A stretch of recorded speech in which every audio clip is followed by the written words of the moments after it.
She shared our vacation photos with the caption, "Sometimes you just need a free trip," tagging 3 other guys with heart emojis. Her friends commented, "Use him, girl, and live your best life." I didn't react. I just quietly changed my flight home. She's still in Bali with a maxed-out credit card and no ticket back. I'm writing this from my apartment in Chicago while my ex-girlfriend Rachel deals with a situation halfway around the world. I'm still processing everything that happened, but I need to get this out. Rachel and I were together for 11 months, meeting through friends at a party and hitting it off right away. She's a social media coordinator at a marketing agency, and I'm a mechanical engineer earning about $90,000 a year. We moved in together after 6 months, splitting rent and bills evenly. Rachel lives and breathes Instagram, has around 12,000 followers, and treats every moment as content. I didn't mind at the beginning. I figured it was just her generation being more connected than mine. The issue started when she became obsessed with travel content. "Look at Sarah's posts from Thailand," she'd say, shoving her phone in my face. "And Emma just got back from Greece. When are we going somewhere like that?" I suggested weekend trips to Michigan or Wisconsin, but she'd roll her eyes. I mean, real travel, international trips, the kind that makes people stop scrolling. When I explained that international trips cost serious money, she'd get frustrated. Other people our age travel all the time. Maybe we just have different priorities. The guilt trips became relentless. She'd take screenshots of travel photos from friends and leave them open on her laptop. She'd sigh dramatically while scrolling through Instagram. Must be nice to have someone who actually wants to create memories. After 2 months of this, I finally gave in. Work had been exhausting, and I figured we both needed a break. I researched destinations and found a great deal on flights to Bali, a 7-day hotel package, everything. The total cost was about $7,500, which emptied most of my savings.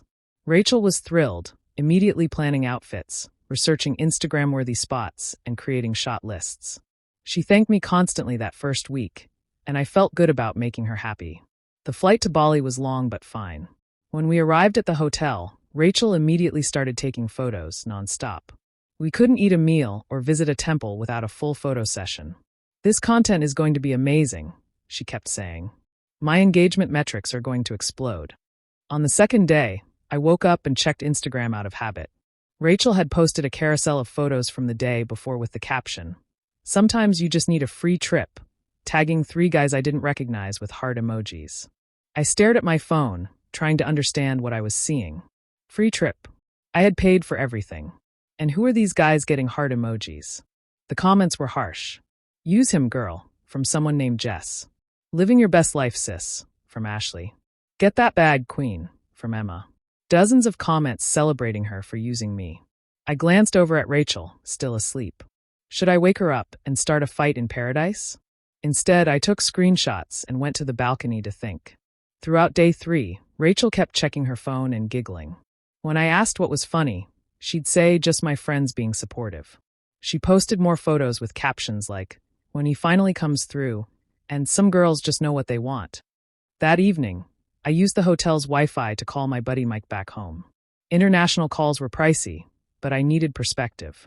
"Dude, you need to hear this," he said when I asked him to check Rachel's recent posts.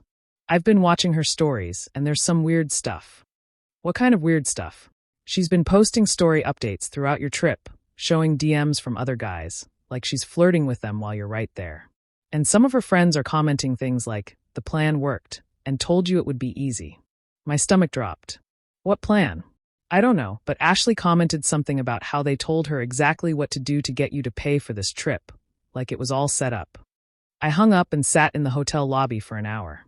Everything started to make sense. The sudden interest in travel, the specific focus on Bali, the way she ramped up the guilt trips right when I was most stressed at work. That night, I made some calls using the hotel's business center. First to the airline to change my flight home. I could leave in 2 days instead of 5, but it would cost an extra $800. Worth it. Then I called my bank to remove Rachel as an authorized user on my credit card. She'd been added 3 months ago when we started splitting expenses more seriously. "The card will be removed from her account within 24 hours, the rep told me. "But any charges already authorized will still process." I also called the hotel to clarify the payment situation.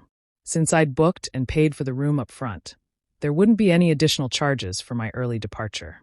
Rachel could stay for the remaining nights since they were already paid for. On day 4, I acted completely normal. We did the activities we'd planned, took the photos she wanted, and went to the restaurants she'd researched. I even helped her get the perfect shot for her Instagram. The whole time, she was texting with other guys and posting about her free trip. Day 5 was my last. I told Rachel I had to work remotely for a few hours that morning and would meet her at the pool later. Instead, I packed my things and headed to the airport. I left her a note.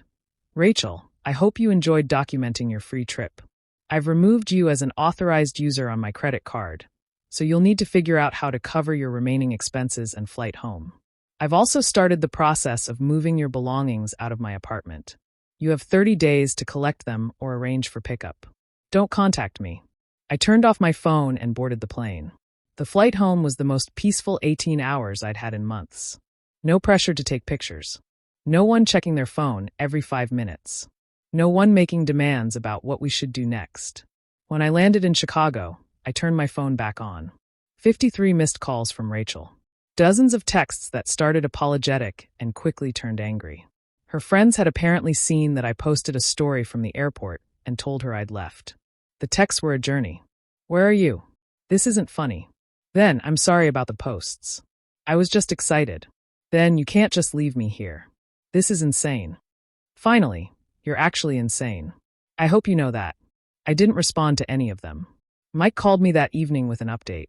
Rachel's Instagram is chaos right now. She's posting stories asking for help getting home, saying you abandoned her.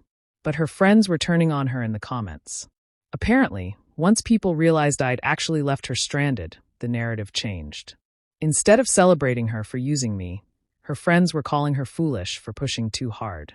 Some were even defending me, saying she went too far with the social media posts. Rachel spent 4 more days in Bali, trying to figure out how to get home. The hotel room was paid for, but she needed money for food, activities, and most importantly, a flight back. Her credit card got maxed out after 2 days of meals and spa treatments. She called my work, my friends, even my parents, asking them to contact me. I didn't respond to any of it. Eventually, she managed to get a flight home by borrowing money from her parents, but not before having to cut her trip short by a day because she couldn't afford to stay longer without access to my credit card. When she returned to Chicago, she showed up at my apartment building. The doorman called me to ask if I wanted to see her. I said no.